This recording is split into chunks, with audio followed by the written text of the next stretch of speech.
एक ऐसा केंद्र है जो न केवल मानवता की आस्था और भावनाओं को बल्कि उनकी आत्मा की गहराइयों को भी अपनी ओर खींचता है।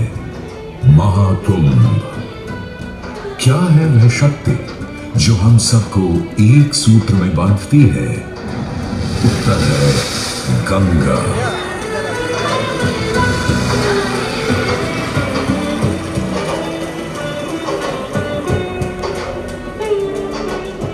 किंतु गंगा क्यों? क्योंकि गंगा कोई नदी नहीं है, आस्था की अविरल तरल धारा है गंगा। विश्वासों की वाहिनी, संस्कृतियों की सरिता है गंगा। और इस स्थान पर, इस प्रयागों के राज में श्वेतरंगा गंगा का संगम होता है अपनी दो बहनों श्यामल वर्ण यमुना और अदृश्य सरस्वती से।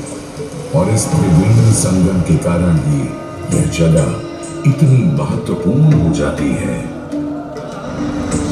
गंगा के उद्गम के बारे में जो पौराणिक कथा प्रचलित है वो बड़ी ही रोचक और मनमोहक है।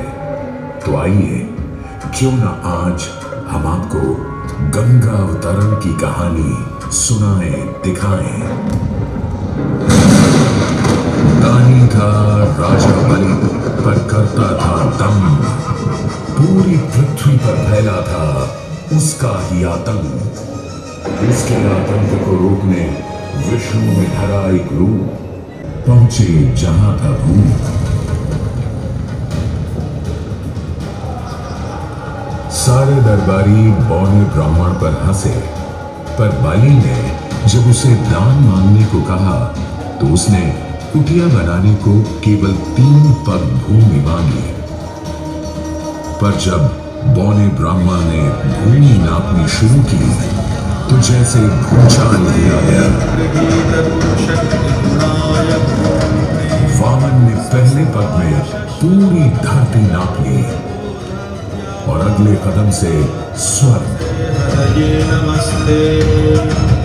ब्रह्मा जी ने भगवान विष्णु के चरण धोकर उस जल को अपने कमंडल में भर लिया। और अब वामन अवतार ने अपना तीसरा पग बलि के सिर पर रख उसे पाताल लोक भेज मुक्ति दे दी।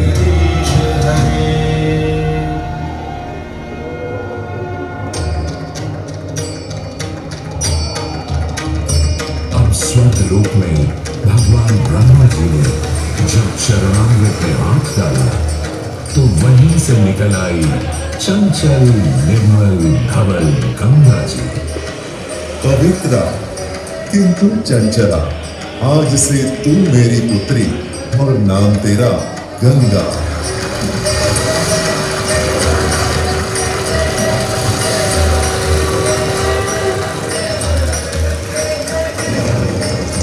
उधर कुछ समय बाद सतयुग में इक्ष्वाकु कुल के सूर्यवंशी राजा सगर ने सारे संसार को जीतने के लिए एक अश्वमेध यज्ञ का संकल्प किया।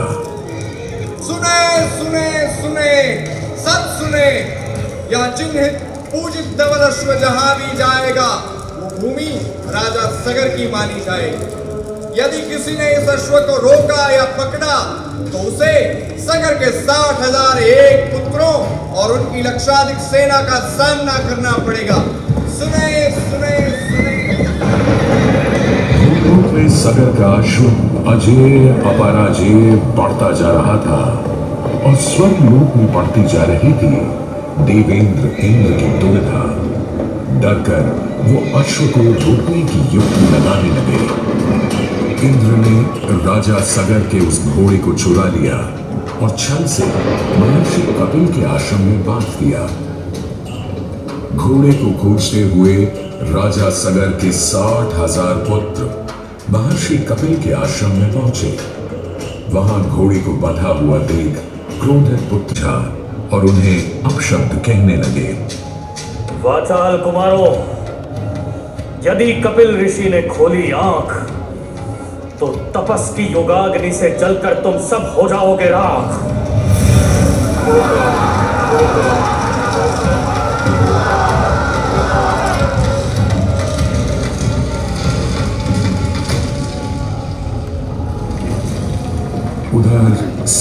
थे चिंतित। न अश्व का पता था, न पुत्रों का कोई समाचार।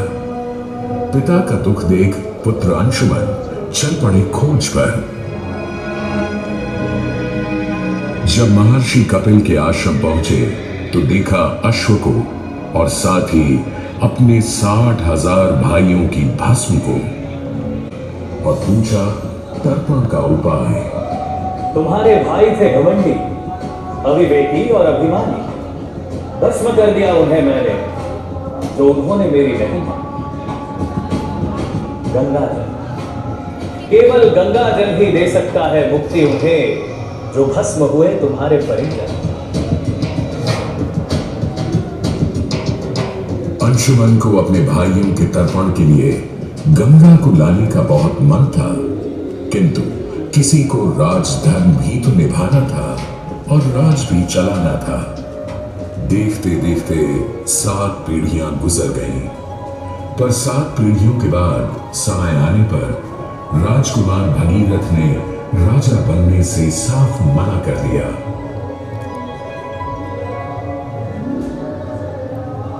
क्षमा कीजिए, क्या यह आवश्यक है कि राजा का बेटा ही राजा बने? मैं पहले तपस्या करूं और फिर ब्रह्मा से गंगा को मांगकर पृथ्वी पर ले आऊं और फिर उनके पावन पवित्र जल से अपने 60,000 पूर्वजों का तर्पण करूं। दिन वर्ष बदले, ऋतुओं की हवा बदली, नदियों के किनारे बदले, किंतु नहीं बदला भगीरथ का संकल्प, गंगा उदरा।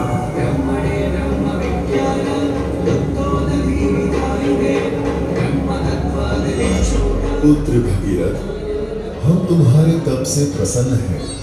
बताओ क्या आशीर्वाद चाहिए?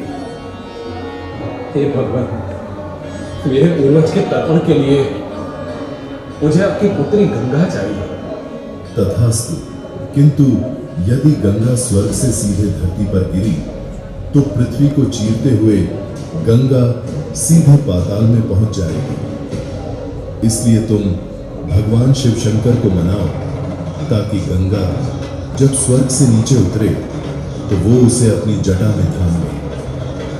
अब भगीरथ ने एक अंगूठे पर खड़े होकर भगवान शंकर को मनाने के लिए शिव शंकर का जाप शुरू कर दिया। जय मन भावन जय पतित पावन शोक कशावन शिव शंभो विपद विहारम अधम उदाहरण सत्य सनातन शिव शंभो राज वचन हर जल जन यदवर धवल वरण कोई भी वर मांग लो आज। हे प्रभु, जब गंगा स्वर्ग से धरती पर गिरे तब आप बीच में उन्हें अपनी जटाओं में सांध लें, नहीं तो पूरी पृथ्वी नष्ट हो जाएगी। बस इतनी सी बात? ठीक है, ब्रह्मदेव से कहो शिव तैयार है, आने दो गंगा को, आने दो। जय शिव शंकर जय करुणाकर जय जय जय करतार हरे जय कैलाशी जय अविनाशी सुखराशि सुख साध हरे जय शशि शेखर जय धनुर्धर जय जय प्रेमाधार हरे जय त्रिपुरारी जय मदहारी अमित अनंत अपार हरे जय गुण जय जय भगवान नाम निराकार साकार हरे पार्वती पति हर हर शंभो हरि हरि नाथ जय रामेश्वर जय नागेश्वर वैद्यनाथ के तार हरे मल्लिकार्जुन शोभनाथ जय महाकाल ओंकार हरे देवकेश्वर जय विश्वेश्वर भीमेश्वर जगतार हरे काशीपति श्री विश्वनाथ जय अंतरमय अधभार नीलकंठ जय भूतनाथ जय मृत्युंजय अधिकार हरे जय शिव शंकर जय करुणाकर जय जय करतार हरे। और यूं गंगा ने भगीरथ के साथ गंगा सागर जाकर सगर के पुत्रों का उद्धार किया।